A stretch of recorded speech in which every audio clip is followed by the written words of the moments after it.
በፊቱ ቅዱስ ኃያል ይሉታል ያምልኮ ሰገነት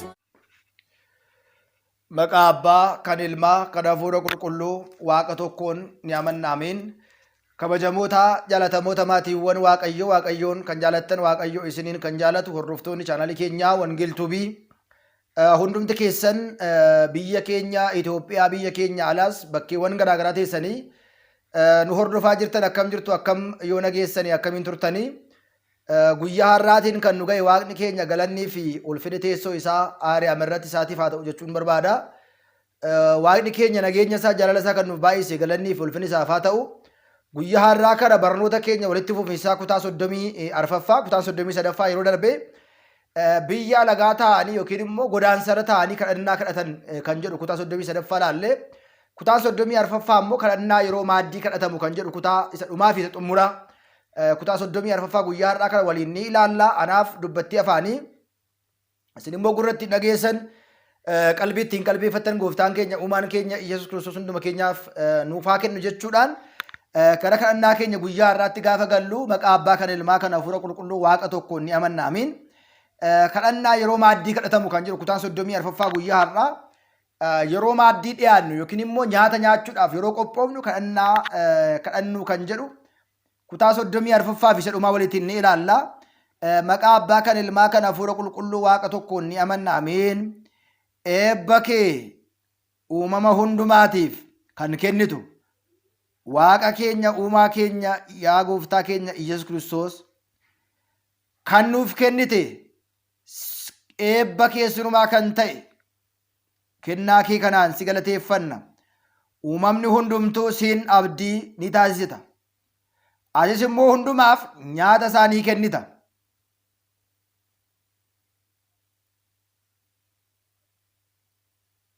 Isaaninis ni quubsita. Ammas immoo gooftaa keenya kana kan qopheessine kana nyaata kana dhugaatii kana eebbisi.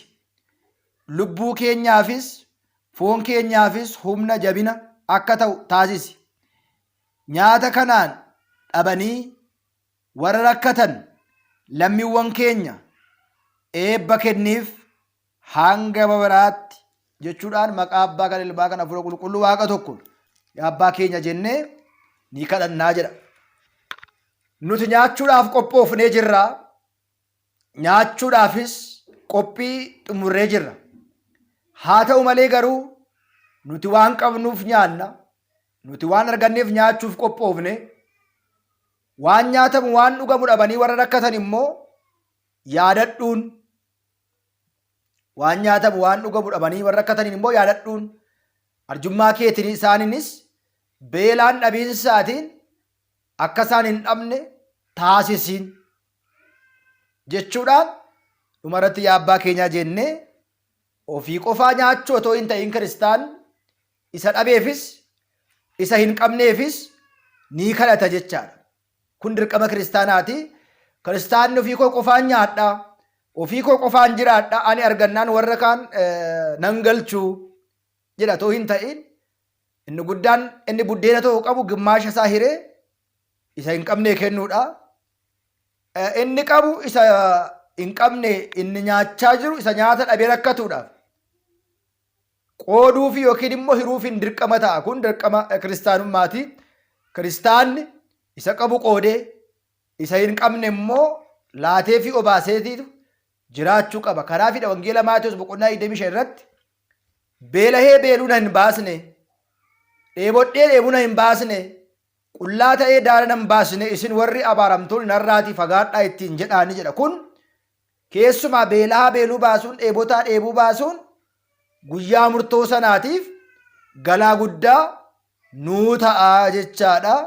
Kana beekuun dirqama hunduma keenyaa ta'a. Egaa kutaan 34ffaa fi isa dhumaa waa'ee kadhannaa kanarratti xumurreerra. Yeroo itti aanu immoo barumsa biraatiin koorsii walitti fufiinsaa biraatiin walagarraa waliitiin ni barannaa. Hanga ammaatti nu kakaasee kan nu eegalsiise. Nu eegalsiisee kan nu xumursiise waaqa boolii keenyaaf galanni ulfina teessoo isaa ari'amirratti isaaf haa ta'u. lafa jirtanitti waaqayyoon isin haa eebbisu, hunduma keessan isin haa eegu. Nama kadhannaa kadhate waaqaan araaramee hojii gaarii hojjete hanga dhumaatti deddeebi'u waaqayyoon nu haa taasisu.